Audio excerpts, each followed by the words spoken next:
Kami adalah berasal dari Universitas Imam Bonjol Padang, ingin mengetahui sejarah-sejarah yang ada di Kota Padang, dan kami memilih Museum Aditya Warman untuk mengetahui sejarahnya. Sebelumnya, apakah kami bisa mewawancarai Ibu? Ya, boleh. Sebelumnya, perkenalkan, nama saya Nina Anissa Ciprodu. Dan saya Anastasia. Terima kasih atas sediaan Ibu. Baiklah, pertama-tama bisakah Ibu memberi kami gambaran singkat tentang sejarah museum ini dan kapan museum ini pertama kali dibentuk?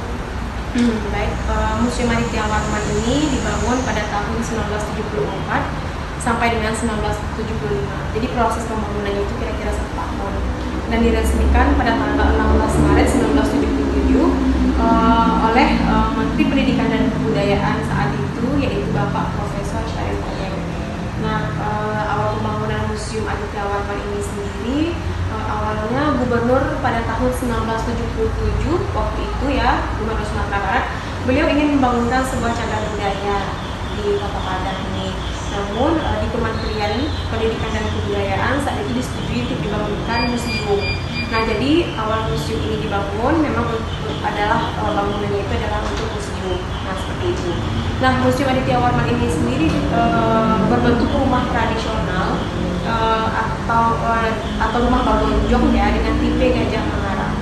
Nah, untuk luas Museum Aditya Warman ini sendiri dari depan adik-adik masuk tadi sampai nanti ruangan terakhir pameran kita, yaitu luasnya 2,5 hektar, yang dimana taman kita lebih luas daripada bangunan.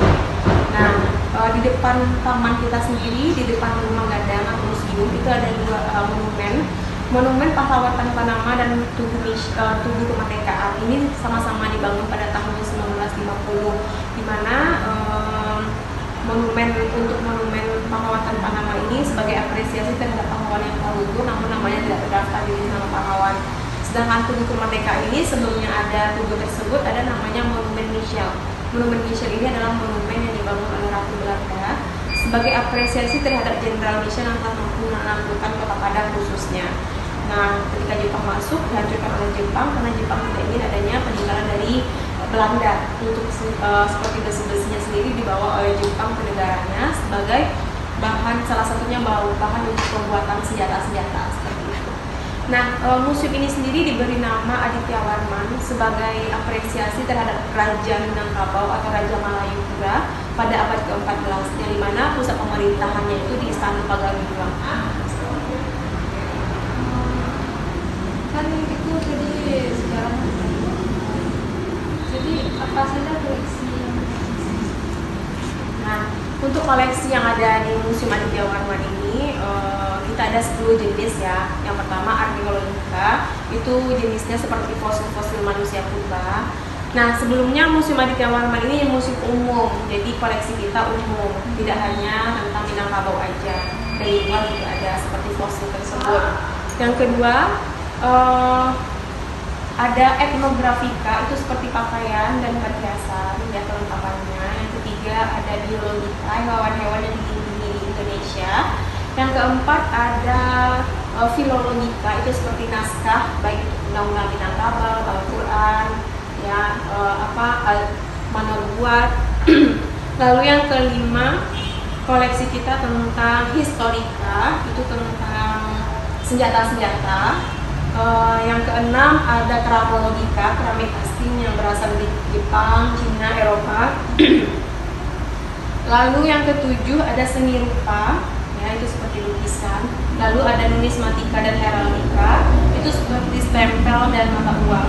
Yang kesembilan ada teknologika, itu seperti teknologi seperti kincir angin, kincir padi, lalu padati, bendi ya. Nah, gerobak, dorong, ada juga bilangan tubuh, itu jadi teknologi orang Minangkabau pada masa dahulu. Yang terakhir ada geologika, itu batu-batuan. Di museum ini ada 6.000 unit koleksi. Baik Bu, berarti lebih banyak koleksi-koleksi yang ada di Museum Aditya Warman ini Bu. Baik, selanjutnya kami ingin menanyakan ke Ibu, apakah ada acara-acara pameran yang diadakan di Museum Aditya Warman ini Bu? Baik, kita di Museum Aditya Warman ini, setiap ruangan yang ada di museum ini beda-beda temanya.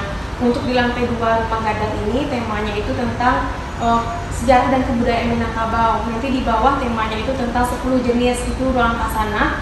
Lalu yang di sampingnya ada ruangan perhiasan, itu ya, lalu yang di belakang ada ruang pameran rendang, ya temanya tentang rendang, jenis-jenis rendang. Yang di belakang sekali itu ada pameran hewan zoologi dengan tema Sobat Alam Minangkabau, itu baru diresmikan pada tanggal 15 Agustus 2023 kemarin oleh Bapak Gubernur Sumatera Barat.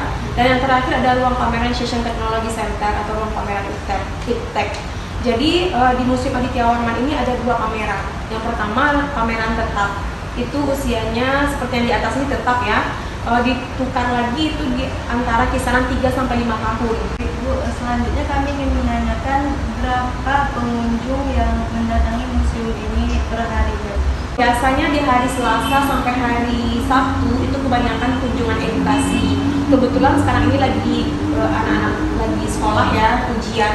Anak sekolah lagi ujian, jadi sepi sama anak sekolah, biasanya ramai. Nah, biasanya di hari-hari Selasa sampai hari Sabtu itu kunjungan anak sekolah edukasi, apalagi sekarang ada dari program pemerintah yaitu kurikulum merdeka. Mereka diwajibkan untuk